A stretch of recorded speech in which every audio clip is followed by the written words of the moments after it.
Welcome to Hajas classes. ഏവർക്കും ഹാജാസ് ക്ലാസ്സസിൻ്റെ മെം സീരീസിലേക്ക് സ്വാഗതം. നമ്മൾ പഠിച്ചുകൊണ്ടിരുന്നത് ശൈലികൾ എന്നുള്ള ഭാഗമാണ്. കുറച്ച് ക്വസ്റ്റ്യൻസ് കൂടി അവശേഷിക്കുന്നുണ്ട് എന്ന് ഞാൻ നിങ്ങളോട് പറഞ്ഞിരുന്നു. അതിലേക്ക് കിടക്കാം. ഇനി നമുക്ക് പെട്ടെന്ന് ചെയ്തു പോകാം. ഇപ്പം നമുക്ക് ഏകദേശം ഇത് എങ്ങനെയാണ് കണ്ടുപിടിക്കേണ്ടത്, അല്ലെങ്കിൽ ഇത് എങ്ങനെയായിരിക്കും ആൻസർ വരിക എന്നൊക്കെ ഒരു ഏകദേശ രൂപമുണ്ട്. അപ്പോൾ നമുക്കിത് പഠിക്കാനും എളുപ്പമുണ്ടല്ലേ? ശരി, നമുക്ക് എന്തായാലും ബാക്കി ക്വസ്റ്റ്യൻസ് കൂടി ചെയ്തേക്കാം. നോക്കിക്കോളൂ, ഭഗീരഥ പ്രയത്നം. എന്താണ് ഭഗീരഥ പ്രയത്നം? പണ്ട് ഭഗീരഥൻ എന്ന് പറയുന്ന ഒരാൾ പുരാണത്തിൽ അദ്ദേഹം ഗംഗയെ, അപ്പം പണ്ട് ഗംഗ എവിടെയാണ് ഉണ്ടായിരുന്നെന്ന് അറിയാമോ? ആകാശത്ത് മാത്രമേ ഗംഗ ഉണ്ടായിരുന്നുള്ളൂ. ആകാശത്തിൽ ഉണ്ടായിരുന്ന ഗംഗയെ തപസ് ചെയ്ത് പ്രീതിപ്പെടുത്തി ഭൂമിയിലേക്ക് കൊണ്ടുവരികയുണ്ടായി.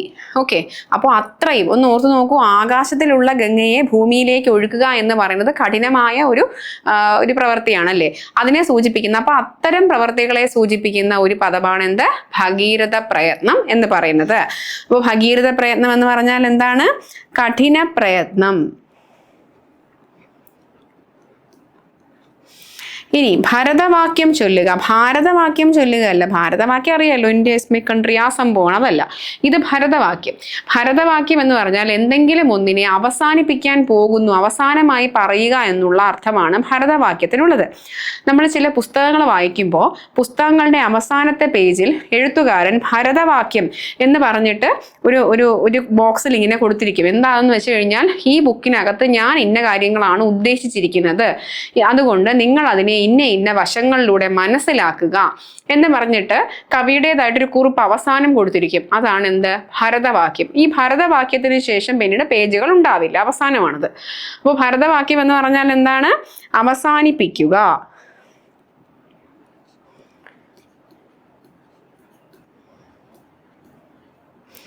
ഭൈമി കാമുകന്മാർ. ഭൈമി ആരാന്നറിയാമോടെ നിങ്ങൾക്ക്? ദമയന്തിയാണ് ഭൈമി കേട്ടോ, ദമയന്തി. ഈ ദമയന്തിയെ പണ്ട് കല്യാണം കഴിക്കാൻ വേണ്ടിയിട്ട്, ദമയന്തി ഭയങ്കര സുന്ദരിയാണ്, നയൻതാരയൊക്കെ പോലെ ഇരുന്ന സുന്ദരിയാണ് നമ്മുടെ ദമയന്തി എന്ന് പറയുന്നത്. അപ്പോൾ ആൾക്കാർ ചോദിക്കുന്നത് തമന്ന സുന്ദരിയല്ലേ? നിങ്ങൾക്ക് ഇഷ്ടമുള്ള ആരെയെങ്കിലും ഒക്കെ നിങ്ങൾ അങ്ങ് വിചാരിക്കും. അപ്പോൾ അങ്ങനെ സുന്ദരിയായ ഒരു സ്ത്രീ ആയിരുന്നു ആര്? ദമയന്തി. ദമയന്തിയെ കല്യാണം കഴിക്കാൻ വേണ്ടി നാട്ടിൽ നിന്നും വീട്ടിൽ നിന്നും അടുത്ത പഞ്ചായത്തിൽ നിന്നും പിന്നെ ഇന്റർനാഷണൽ ഒക്കെ അവിടെ നിന്ന് പിന്നെ ദേവന്മാരെ ആകാശത്തു നിന്നൊക്കെ എല്ലാവരും കൂടി കെട്ടിപ്പറക്കി വന്നു. പക്ഷേ ഇവൾ ആരെ കല്യാണം കഴിച്ചു? സ്വയംവരം ചെയ്തു. ദമയന്തിക്ക് നേരത്തെ ഒരാളെ ഇഷ്ടമായിരുന്നു. സ്വാഭാവികമായിട്ടും നളനായിരിക്കുമല്ലോ, നളനെയാണ് കല്യാണം കഴിച്ചത്. അപ്പോൾ ഈ ഭൈമിയെ കല്യാണം കഴിച്ചേക്കാൻ ചെല്ലുന്നു, കല്യാണം കഴിക്കുന്നു, കൊണ്ടുപോരുന്നു. അങ്ങനെ പറഞ്ഞിട്ട് ഭൈമിയെ കല്യാണം കഴിക്കുക എന്നുള്ള ആഗ്രഹത്തോടു കൂടി ഒരുപാട് പേര് പുറപ്പെട്ടിരുന്നു. അവരെ സൂചിപ്പിക്കുന്ന ഒരു പദമാണ് ഭൈമി കാമുകന്മാർ. അല്ലെങ്കിൽ എന്തിനെങ്കിലും ഒന്നിനെ ആശിച്ച് പുറപ്പെടുന്ന ആൾക്കാരെ സൂചിപ്പിക്കാനാണ് ഭൈമി കാമുകന്മാർ എന്നുള്ള പദം അല്ലെങ്കിൽ പ്രയോഗം ഉപയോഗിക്കുക. ഭൈമി കാമുകന്മാർ എന്ന് പറഞ്ഞാൽ സ്ഥാനമോഹികൾ. സ്ഥാനമോഹികൾ. അടുത്തത് മർക്കട മുഷ്ടി പിടിക്കുക. ഈ കുരങ്ങന്മാരുടെ സ്വഭാവം എങ്ങനെയാണ്? എന്തെങ്കിലും ഒന്ന് പിടിച്ചു വെച്ചാൽ അവരതിനെ വിടില്ല, അവരതിനെ മുറുകെ പിടിച്ചുകൊണ്ടിരിക്കും.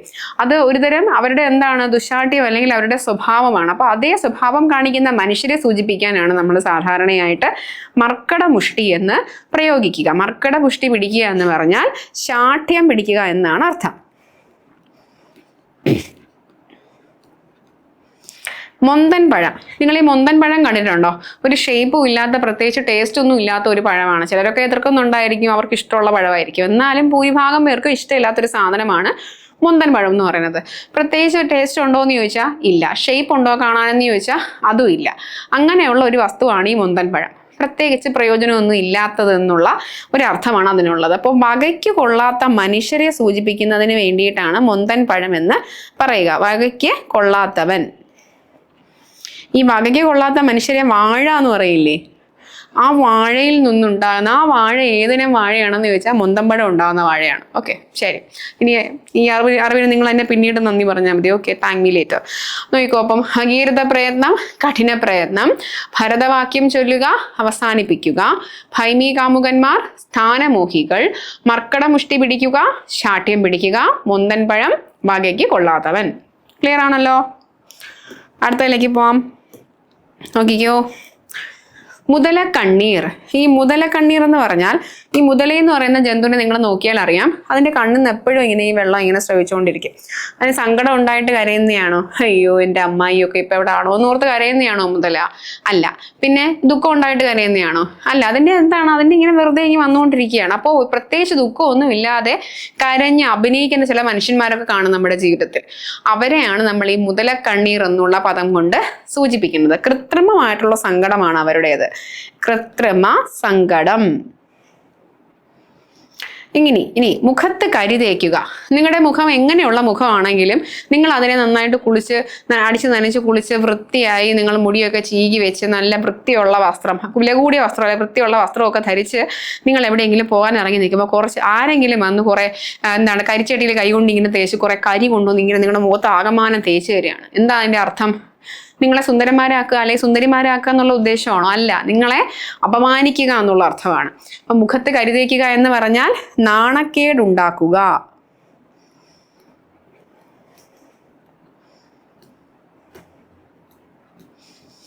ഇനി മുഖം കറുപ്പിക്കുക. മുഖം കറുപ്പിക്കുക എന്ന് പറഞ്ഞാൽ ആരെങ്കിലും, നമ്മൾ സാധാരണ മനുഷ്യന്മാരെ കാണുമ്പോൾ പരസ്പരം ചിരിക്കാറുണ്ട്. ചിരിക്കാതെ ആരെങ്കിലും കാണുമ്പോൾ മുഖം ഇങ്ങനെ പുച്ഛിച്ചാലോ, ഞാനിപ്പോൾ കാണിച്ച എക്സ്പ്രഷൻ കണ്ടില്ലേ, ഇങ്ങനെ ഈ എക്സ്പ്രഷൻ കാണിക്കുക, അല്ലെങ്കിൽ മുഖത്തുണ്ടായിരുന്ന ചിരിയൊക്കെ അങ്ങ് മാഞ്ഞു പോവുകയാണെന്നുണ്ടെങ്കിൽ അതിനെയാണ് മുഖം കറുപ്പിക്കൽ എന്ന് പറയുക. മുഖം കറുപ്പിക്കുക, വിരോധം കാണിക്കുക.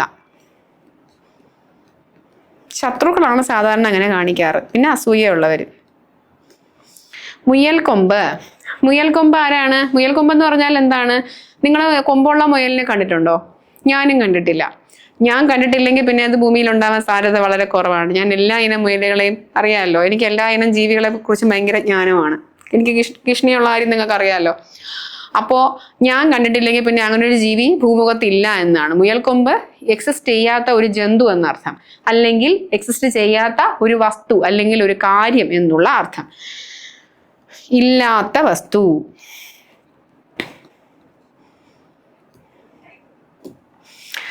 ഇനി രോഗി ഇച്ഛിച്ചതും വൈദ്യൻ കൽപ്പിച്ചതും പാല്. നിങ്ങൾ ആഗ്രഹിക്കുന്ന കാര്യം തന്നെ വേറൊരാള് ഇങ്ങോട്ട് പറയുകയാണ്.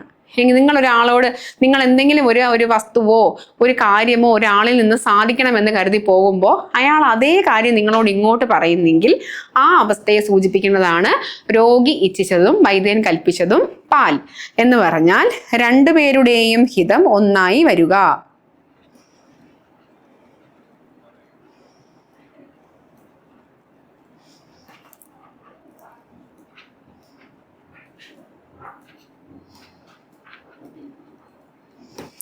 ഓക്കെ, നോക്കൂ. മുതലക്കണ്ണീർ കൃത്രിമ സങ്കടം, മുഖത്ത് കരുതേക്കുക നാണക്കേടുണ്ടാക്കുക, മുഖം കറുപ്പിക്കുക വിരോധം കാണിക്കുക, മുയൽക്കൊമ്പ് ഇല്ലാത്ത വസ്തു, രോഗി ഇച്ഛിച്ചതും വൈദ്യൻ കൽപ്പിച്ചതും പാല്, രണ്ടുപേരുടെയും ഹിതം ഒന്നായി വരിക. വനരോധനം. വനരോധനം എന്ന് പറഞ്ഞാൽ നിങ്ങൾ ഒരു കാട്ടിൽ പോയി നിന്ന് എന്തെങ്കിലും ഒരു ദുഃഖം ഉണ്ടാകുമ്പോൾ, നിങ്ങൾക്ക് എന്തെങ്കിലും ഭയങ്കര സങ്കടം ഉണ്ടായി, എന്താണ് എന്തെങ്കിലും ഒരു സങ്കടം ഉണ്ടായെന്ന് വെച്ചു, അപ്പൊ നിങ്ങൾ ബ്രേക്കപ്പ് സങ്കടം, അങ്ങനെ സങ്കടം ഉണ്ടായി, നിങ്ങൾ പോയി കാട്ടിൽ പോയി നിങ്ങൾ ഉറക്കെ നിലവിളിക്കുകയാണ്. ഈ നിങ്ങളുമായിട്ട് ബ്രേക്കപ്പ് ചെയ്ത് പോയി നിങ്ങളുടെ കാമുകനോ കാമുകിയോ മടങ്ങി വരുമോ? നിങ്ങൾ കാട്ടിക്കിടന്ന് നിലവിളിച്ച് അവരറിയുപോലും ഇല്ല. അപ്പോൾ ഒരു ഫലവും ഇല്ലാത്ത അപേക്ഷ അല്ലെങ്കിൽ കരച്ചിലാണത്. വനരോധനം എന്ന് പറഞ്ഞാൽ എന്താണ്? ഫലമില്ലാത്ത അപേക്ഷ. വലം കൈ. വലം കൈ എന്ന് പറഞ്ഞാൽ നമ്മൾ ഏറ്റവും കൂടുതൽ നിങ്ങൾ വലം കൈയനോ ഇടം കൈയനോ ആയിക്കോട്ടെ, സാധാരണയായിട്ട് മനുഷ്യർ ഏറ്റവും കൂടുതൽ യൂസ് ചെയ്യുന്ന ഏത് കൈയാണ്? വലം കൈയാണ്. അപ്പോൾ ഏറ്റവും പ്രധാനപ്പെട്ടത് എന്നുള്ള അർത്ഥം. അപ്പോൾ അതുപോലെ നമ്മളെ ഏതെങ്കിലും കാര്യങ്ങൾക്ക് നമ്മളെ സഹായിക്കുന്ന ഒരാളുണ്ടായിരിക്കും. എല്ലാ കാര്യങ്ങൾക്കും നമ്മുടെ A to Z കാര്യങ്ങൾക്ക് ഓടി വരുന്ന ഒരാൾ, അയാളാണ് വലം കൈ എന്ന് പറയുന്ന വ്യക്തി. ഓക്കെ, അപ്പൊ അതെന്താണ്? ഏറ്റവും വലിയ സഹായി എന്നുള്ളതാണ് അർത്ഥം. വളം വെച്ചു കൊടുക്കുക. വളം വെച്ചു കൊടുക്കുക എന്ന് പറഞ്ഞാൽ എന്താണ്? ഒരു കാര്യത്തെ അല്ലെങ്കിൽ വേണ്ടാത്ത ഒരു വസ്തുവിനെ, ഒരു പ്രതിഭാസത്തെ അല്ലെങ്കിൽ എന്തെങ്കിലും ഒന്നിനെ, ഒരു പ്രേരണയെ നമ്മൾ എന്ത് ചെയ്യാണ്? ഒരു പ്രവണതയെ നമ്മൾ എന്ത് ചെയ്യുന്നു? വീണ്ടും വീണ്ടും പ്രോത്സാഹിപ്പിച്ചു കൊടുക്കുന്നതിനെയാണ് വളം വെച്ചു കൊടുക്കുക എന്ന് പറയുന്നത്. പ്രേരിപ്പിക്കുക എന്നർത്ഥം കേട്ടോ. ഈ കുഞ്ഞി പിള്ളേരൊക്കെ നമ്മളെ തല്ലുമ്പോൾ ഭയങ്കര ഒരു ആനന്ദം പോലെ നമ്മൾ എന്ത് ചെയ്യും? എൻ്റെ മക്കൾ എല്ലാവരുടെയും കർണക്കുറ്റി അടിച്ച് പൊട്ടിക്കാറുണ്ടെന്നൊക്കെ നമ്മൾ അഭിമാനത്തോടെ പറയും. അപ്പം പിള്ളേർ എന്തായിട്ടാണ് കാണുന്നത്? പ്രേരണയായിട്ടാണ് കാണാറ്. ഓക്കെ. വെള്ളരിക്കാ പട്ടണം. വെള്ളരിക്ക പട്ടണം എന്ന് പറഞ്ഞാൽ എന്താണ്? സാധാരണ ഒരു പട്ടണത്തിൽ ഒരു അന്യായം നടന്നു, എന്ത് സംഭവിക്കും? നിങ്ങളെ പട്ടണത്തിൽ കൂടെ നടന്നു പോകുന്നു, നിങ്ങളെ ഒരാൾ അടിച്ചു, എന്ത് സംഭവിക്കും? ഉടനെ പോലീസ് വരും, നാട്ടുകാർ ചോദിക്കാൻ വരും, ആ തല്ലിയ ആളിന് നാട്ടുകാർ കൈകാര്യം ചെയ്യും, പോലീസ് കൈകാര്യം ചെയ്യും. ഇതൊന്നും സംഭവിച്ചില്ലെങ്കിലോ അവിടെ അത് അങ്ങനെയുള്ളൊരു സ്ഥലമാണ്, ചോദിക്കാനും പറയാനും ആളില്ലാത്ത ഒരു സ്ഥലമാണെന്നർത്ഥം. അങ്ങനെയുള്ള സ്ഥലങ്ങളെ പറയുന്ന പേരാണ് വെള്ളരിക്ക പട്ടണം. അതായത് നീതിയും നിയമവും ഇല്ലാത്ത സ്ഥലം. വേലി തന്നെ വിളവ് തിന്നുക. വേലി തന്നെ വിളവ് തിന്നുക എന്ന് പറഞ്ഞാൽ നമ്മൾ ഒരു വിളയ്ക്ക് എന്തെങ്കിലും ഒരു വസ്തു നട്ടിട്ട്, അപ്പോൾ വെള്ളരിയാവാം, പാവലാവാം, എന്തെങ്കിലും ഒരു വിളവ് നട്ടിട്ട് അതിന് ചുറ്റും നമ്മൾ വേലി കെട്ടുന്നത് സംരക്ഷണത്തിന് വേണ്ടിയിട്ടാണ്. ജന്തുക്കളൊന്നും അകത്തേക്ക് കയറാതിരിക്കാൻ, മനുഷ്യന്മാരൊന്നും വന്ന് കട്ടുകൊണ്ട് പോവാതിരിക്കാനൊക്കെ. പക്ഷെ ഈ വേലി തന്നെ അതിനെ പറിച്ചു തിന്നുന്നു എന്ന് പറഞ്ഞാൽ എന്താ അതിൻ്റെ അർത്ഥം? ഇതിനെ ആരാണോ സംരക്ഷിക്കാനുള്ളത് അത് തന്നെ അതിനെ നശിപ്പിക്കുക, ദുരുപയോഗം ചെയ്യുക എന്നുള്ള അർത്ഥമാണ്. അപ്പൊ വേലി തന്നെ വിളവ് തിന്നുക എന്ന് പറഞ്ഞാൽ രക്ഷിക്കേണ്ടവൻ തന്നെ നശിപ്പിക്കുക. ഇനി ഇപ്പോൾ നോക്കിക്കേ ഒന്നുകൂടെ. വനരോധനം, ഫലമില്ലാത്ത അപേക്ഷ, വലം കൈ, ഏറ്റവും വലിയ സഹായി, വളം വെച്ചു കൊടുക്കുക, പ്രേരിപ്പിക്കുക, വെള്ളരിക്ക പട്ടണം, നീതിയും നിയമവും ഇല്ലാത്ത സ്ഥലം, വേലി തന്നെ വിളവ് തിന്നുക, ഞാൻ എന്തോ എഴുതിയേക്കുന്നേ, രക്ഷിക്കേണ്ടവൻ തന്നെ നശിപ്പിക്കുക. ഓക്കെ, ശരി, അടുത്തതിലേക്ക് പോവാം. ശതകം ചൊല്ലിക്കുക. ഒരു സിനിമയിൽ ഇന്നസെന്റ് പറയുന്നുണ്ട്, നിന്നെ കൊണ്ട് മൂക്ക് കൊണ്ട് ഞാൻ ഇക്ഷ, ഇത്ര, ഇട്ട, ഇണ്ണ, ഇപ്പ ഒക്കെ എഴുതിക്കുമെന്ന്. അതിന്റെ അർത്ഥം എന്താണ്? മൂക്ക് കൊണ്ട് അതൊക്കെ എഴുതാൻ ഇത്തിരി പ്രയാസമാണ്. അതുപോലെ തന്നെയാണ് 1000 വരെ ഇരുന്ന് ഒരു കാര്യം ഇങ്ങനെ ജപിച്ചുകൊണ്ടിരിക്കുന്നത്, അല്ലേ? അപ്പൊ കഷ്ടപ്പെടുത്തുക എന്നുള്ള അർത്ഥമാണ്. അപ്പൊ ശതകം ചൊല്ലിക്കുക എന്ന് പറഞ്ഞാൽ എന്താണ്? കഷ്ടപ്പെടുത്തുക അല്ലെങ്കിൽ വിഷമിപ്പിക്കുക എന്നുള്ളതാണ് PSC ആൻസർ കേട്ടോ. റബ്ബർ കെട്ടെടുക്കട്ടെ. വിഷമിപ്പിക്കുക. ശിങ്കിടി പാടുക. ശിങ്കിടി എന്ന് പറഞ്ഞാൽ നമ്മൾ ഈ ഓട്ടം തുള്ളലൊക്കെ ആരെങ്കിലും അവതരിപ്പിക്കുമ്പോൾ ഒരാള് പ്രധാന പാട്ടുകാരൻ പാടുന്നതിന് സൈഡിൽ നിന്ന് ഒരാൾ ഇങ്ങനെ ഇതൊക്കെ കൊട്ടി ഇങ്ങനെ പാടും. കിണീ കിണീ കിണീ എന്ന് പറഞ്ഞ സംഭവം ഇങ്ങനെ പാടും, അടിച്ചടിച്ച് ഇങ്ങനെ പാടിക്കൊണ്ടിരിക്കും. അപ്പോൾ അതാണ് ആര്? ശിങ്കിടി. ഇപ്പോൾ ഒരാൾ പാടുന്നതിനെ ഏറ്റു പാടുന്നത്, അല്ലെങ്കിൽ ഒരാൾ പറയുന്ന കാര്യത്തിൽ തന്നെ വീണ്ടും വീണ്ടും എടുത്തു പറഞ്ഞുകൊണ്ടിരിക്കുന്ന ആൾക്കാരെ പറയുന്നതാണ് ശിങ്കിടി എന്ന്. ശിങ്കിടി പാടുക എന്ന് പറഞ്ഞാൽ ഏറ്റു പാടുക എന്നർത്ഥം.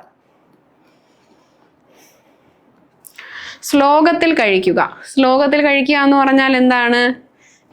കാര്യം, എന്തെങ്കിലും ഒരു കാര്യം നമ്മൾ ഇങ്ങനെ വിസ്തരിച്ച് പറയുന്നതിന് പകരം അതിനെ 1-2 വാക്യങ്ങളിൽ അവസാനിപ്പിക്കുന്നതിനെയാണ് ശ്ലോകത്തിൽ കഴിക്കൽ എന്ന് പറയുന്നത്. ഇപ്പൊ ജ്ഞാനപ്പാനയിലെ പൂന്താനം എന്ത് പറഞ്ഞു? കണ്ടങ്ങിരിക്കും ജനങ്ങളെ തണ്ടിലേറ്റി നടത്തുന്നതും ഭവാൻ. പിന്നെ മാളിക മുകളേറിയ മന്നന്റെ തോളിൽ മാറാപ്പ് കയറ്റുന്നതും ഭവാൻ എന്ന് ആര് പറഞ്ഞു? പൂന്താനം പറഞ്ഞു. എന്താ ഉദ്ദേശിച്ചത്? ഇങ്ങ് താഴേക്കിടയിലുള്ളവനെ മുകളിൽ എത്തിക്കുന്നത് ആരാണ്? ദൈവമാണ്. അങ്ങനെ അവൻ സുഖിച്ചവിടെ ഇരിക്കുമ്പോൾ അവന് പ്രശ്നങ്ങളുടെ മേൽ പ്രശ്നങ്ങൾ ഉണ്ടാക്കി കൊടുക്കുന്നതും ആര് തന്നെ? ഭഗവാൻ തന്നെ. സൈക്കോ ആണെന്ന് ദൈവം. അങ്ങനെയൊക്കെ പൂന്താനം പണ്ട് പറഞ്ഞു, ഞാൻ പറഞ്ഞിട്ടില്ലേ? അപ്പോൾ അങ്ങനെ പറഞ്ഞിട്ടുണ്ട്. അപ്പൊ പുള്ളി ഭയങ്കരമായ വലിയൊരു വിഷയത്തെ 1-2 വാക്കുകളിൽ ഒതുക്കി പറഞ്ഞു, അല്ലേ? അപ്പോൾ എന്താണ്? എളുപ്പത്തിൽ അദ്ദേഹം കാര്യം സാധിക്കുകയാണ് ചെയ്തത്. ശ്ലോകത്തിൽ കഴിക്കുക, എളുപ്പത്തിൽ കാര്യം സാധിക്കുക. സിംഹാവലോകനം. സിംഹാവലോകനം എന്ന് പറഞ്ഞാൽ ഒരു കാര്യത്തെ നമ്മൾ മൊത്തത്തിലൊന്ന് നോക്കുന്നതിനെയാണ്, അതിൻ്റെ അടിമുടി അതിനെ ഒന്ന് വീക്ഷിക്കുന്നതിനെയാണ് സിംഹാവലോകനം എന്ന് പറയുക. അതായത് എന്താണ്? ആകെ കൂടി നോക്കുക.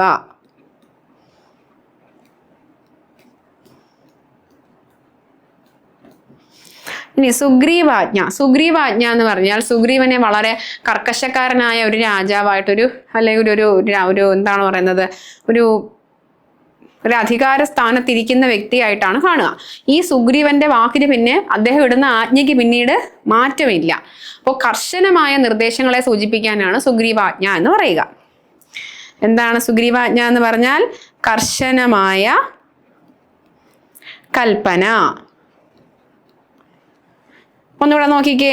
ശതകം ചൊല്ലിക്കുക, വിഷമിപ്പിക്കുക. ശിങ്കിടി പാടുക, ഏറ്റുപാടുക.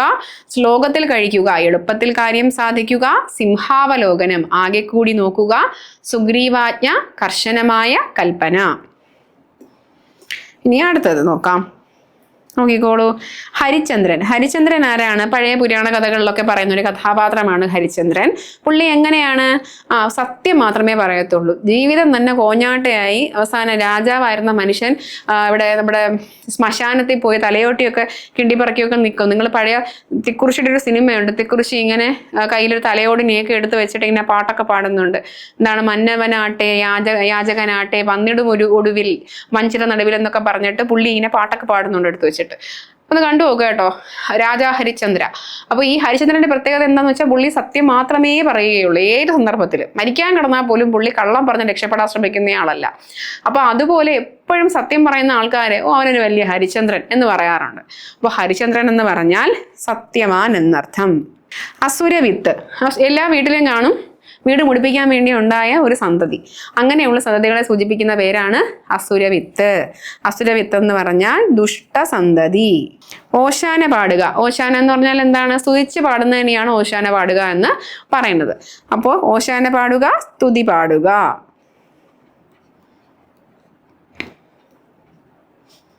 കാടുകാട്ടുക. കാടുകാട്ടുക എന്ന് പറഞ്ഞാൽ നിങ്ങളെ ആരെങ്കിലും ഗീർവനത്തിന്റെ അടുത്ത് കൊണ്ട് നിർത്തിയിട്ട് മോനെ ഇതാണ് ഗീർവനം എന്ന് കാണിച്ചു തരുന്നതല്ല എന്ത്? കാടുകാട്ടുക. കാടുകാട്ടുക എന്ന് പറഞ്ഞാൽ കുഞ്ഞിനും കുത്ത് ഇങ്ങനെയൊക്കെ കാണിക്കുന്നതിനെയാണ് നമ്മൾ എന്തെന്ന് പറയുന്നത്? കാടുകാട്ടുക എന്ന് പറയുന്നത്.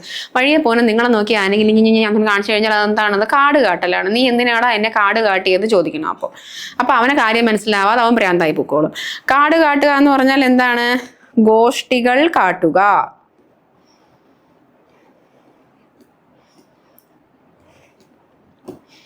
ഹരിചന്ദ്രൻ സത്യവാൻ, അസുരവിത്ത് ദുഷ്ടസന്തതി, ഓശാന പാടുക, സ്തുതി പാടുക, കാടുകാട്ടുക, ഗോഷ്ഠികൾ കാട്ടുക. ക്ലിയർ ആണല്ലോ? അടുത്തതിലേക്ക് പോകാം. കാനന ചന്ദ്രിക. കാനന ചന്ദ്രിക നല്ല ഒരു കൊടുങ്കാടിന്റെ നടുവിലുള്ള ഒരു മരത്തിന്റെ മുകളിലേക്ക് നോക്കുമ്പോൾ അവിടെ പൂർണ്ണചന്ദ്രൻ ഇങ്ങനെ ഇങ്ങനെ വിരിഞ്ഞ് തെളിഞ്ഞിങ്ങനെ എന്താണ് വിരിയോ ചന്ദ്രൻ? അല്ലാതെ ചന്ദ്രൻ ഇങ്ങനെ ഉദിച്ച് ഉയർന്നിങ്ങനെ നിൽക്കുകയാണ്. അപ്പോൾ അത് കണ്ടിട്ട് മാനും മുയലും ആനയും ഒക്കെ സന്തോഷിക്കോടെ? ഇല്ല. അതൊക്കെ കണ്ട് സന്തോഷിക്കാനുള്ള കഴിവ് നമുക്ക് മാത്രമേ ഉള്ളൂ എന്നാണ് നമ്മൾ സ്ഥാപിച്ചു വെച്ചിരിക്കുന്നത്. അപ്പോൾ കാനനത്തിൽ അങ്ങനെ ചന്ദ്രിക വിരിഞ്ഞത് കൊണ്ട് പ്രത്യേകിച്ച് പ്രയോജനമൊന്നുമില്ല. വല്ല നാട്ടിലും വിരിഞ്ഞാൽ ഒന്നുമില്ലെങ്കിലും രാത്രി ഇരുട്ടത്ത് നടന്നു പോകുന്ന മനുഷ്യന്മാർക്ക് വെട്ടം കാണുകയെങ്കിലും ചെയ്യാം. കാനനത്തിൽ ചന്ദ്രിക കൊണ്ട് വല്ല പ്രയോജനമുണ്ടോ? ഇല്ല. ഉപയോഗശൂന്യമായത് എന്നർത്ഥം.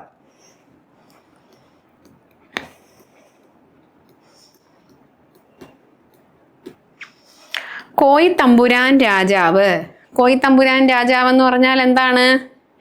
ഈ ഭാര്യ വീട്ടിൽ വന്ന് ഭാര്യയുടെ എന്താണ് രാജാവല്ല ശരിക്കും ആള്, രാജകുമാരിയുടെ അല്ലെങ്കിൽ രാജ്ഞിയുടെ ഭർത്താവായിട്ട് ജീവിക്കുന്ന, അതുകൊണ്ട് മാത്രം സ്ഥാനം കൊണ്ട് മാത്രം രാജാവായിരിക്കുന്ന അല്ലെങ്കിൽ സ്ഥാനം കൊണ്ട് മാത്രം സ്ഥാനപ്പേര് കൊണ്ട് മാത്രം അധികാരമുള്ള ആൾക്കാരെ സൂചിപ്പിക്കാനാണ് കോയിത്തമ്പുരാൻ രാജാവ് എന്ന് പറയുന്നത്.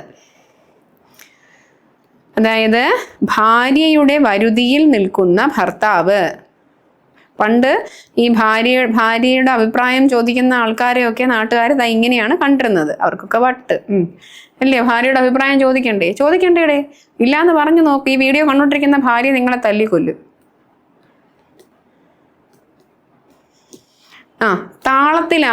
താളത്തിലാവുക എന്ന് പറഞ്ഞാൽ എന്താണ്?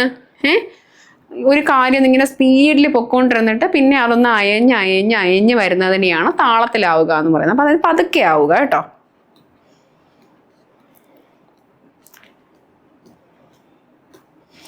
രാമേശ്വരത്തെ ക്ഷൗരം. രാമേശ്വരത്തെ ക്ഷൗരം ഒരുപാട് ആൾക്കാർ ഇങ്ങനെ മുട്ടയടിക്കാൻ ഇരിക്കുവാണേ. അപ്പൊ ഇവരെ എല്ലാവരും ഇയാൾക്ക് എന്ത് ചെയ്യണം? മുട്ടയടിച്ച് വിടണം. പണ്ടത്തെ മനുഷ്യന്മാരാണ്, അവരുടെ കയ്യിൽ എന്തോന്നില്ല, ട്രിമ്മർ ഒന്നുമില്ല, സാധാ ബ്ലൈഡ് എടുത്ത് വെച്ച് തേച്ചാണ് ഇങ്ങനെ മുട്ടയടിച്ച് വിടുന്നത്. അപ്പോൾ കുറെ ആൾക്കാർ വെയിറ്റ് ചെയ്യുമ്പോൾ സ്വാഭാവികമായിട്ട് ടെൻഷൻ കൊണ്ട് പെട്ടെന്ന് ഇങ്ങനെ മുട്ടയടിച്ച് വിടും. എല്ലാ മുടിയും ഒന്നും പോകുന്നില്ല, അവിടെയൊക്കെ കാണും ചിലതൊക്കെ. അപ്പൊ അതെന്താണത്? അപൂർണമായിട്ടുള്ള മുട്ടയടിക്കലല്ലേ? അപ്പോൾ രാമേശ്വരത്തെ ക്ഷൗരം എന്ന് പറഞ്ഞാൽ എന്താണ്? പൂർത്തിയാകാത്ത കാര്യം.